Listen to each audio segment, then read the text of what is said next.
Hey, this is Mark at Motor City Nightmares. I'm here with Kathleen Kinmont. You recognized her from the awesome horror movie Bride of the Re-Animator, and maybe some like 80s sexploit comedies like Fraternity Vacation. Yeah, how you doing, hon? I'm good. What is it like coming to these cons and meeting all your fans?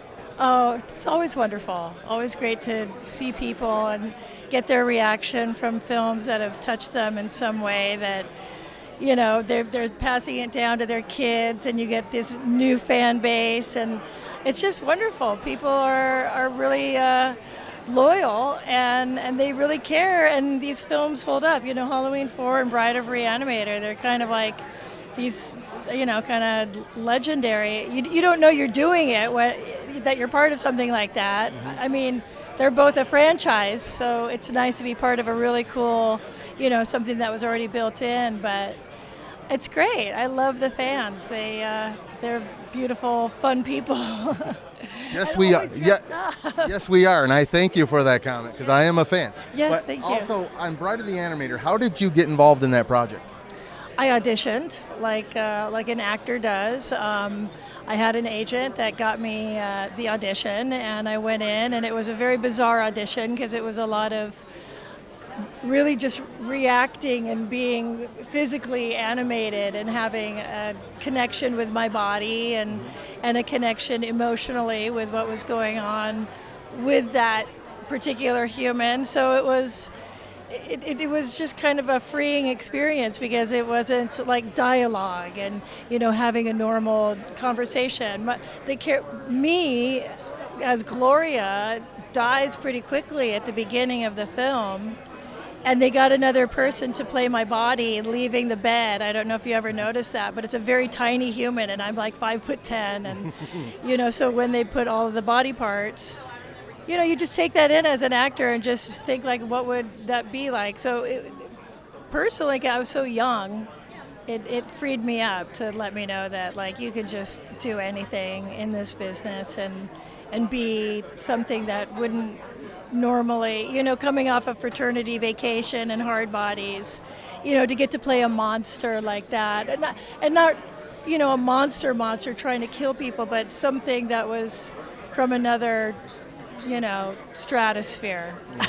And the guys, the K&B guys, Howard, Bob, Greg, you know, those guys were just such, you know, young, awesome, visionary artists, and they took care of me, and their assistants took care of me, and you know, it was a great experience. And Jeffrey and Bruce, I mean, and Brian Usna, I mean, such an awesome cast and great director. I was totally protected the whole time, so it was a neat experience to have that as a youth. You know, I think I was early 20s, you know, so, and I was scared shitless, really, because I hadn't seen the Re-Animator, and I had just worked with Barbara, so, you know. Right. Barbara Crampton was in the first one. Exactly. Right. So I got the part, went to go pick up the script, and they gave me the VHS of the Re-Animator, and I went home and watched that, and I was like, oh my God.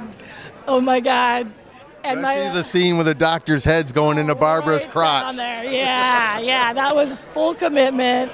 And they kept it in, and it was intense. And I was like watching it with Lorenzo because we were married at the time, and I was like, I was flipping out, going, I don't know if I can do this. And he's like, oh, you're gonna have a great time. This is campy, fun, you know, amazing, you know, wildness. Just he wasn't a jealous husband, huh?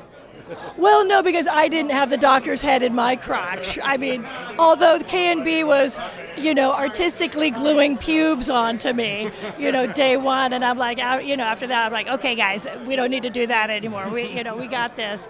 But yeah, it was. I had to really turn myself over for being somebody's canvas, right? You know, you become somebody else's vision, and that was K&B and Brian Usna and the whole Re-Animator series, and I got lucky enough to be picked.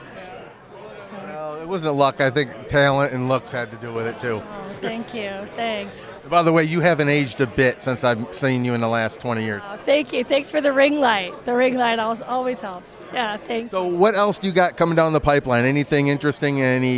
I do. I've got a new series coming out called Phoenix, and I've got this book. Oh, so handy. I wrote a book called I Should Have Been Nicer to Quentin Tarantino, and other short stories of epic fails and saves. And I wrote it. It's a 52 chapters of short stories of all the things that I thought were a great big monumental failure in my life.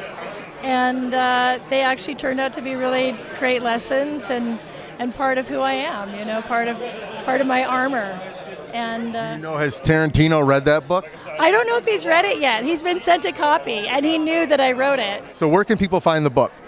People can find my book on Amazon and Kindle, and I also did the Audible during COVID. So I read it, I wrote it, I cried, I laughed.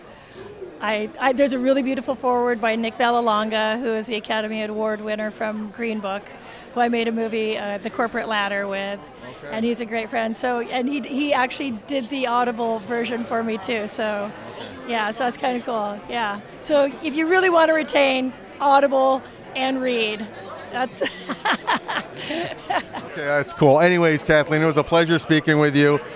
It was an honor. And this is Mark at Motor City Nightmares with the hottest babe in the room.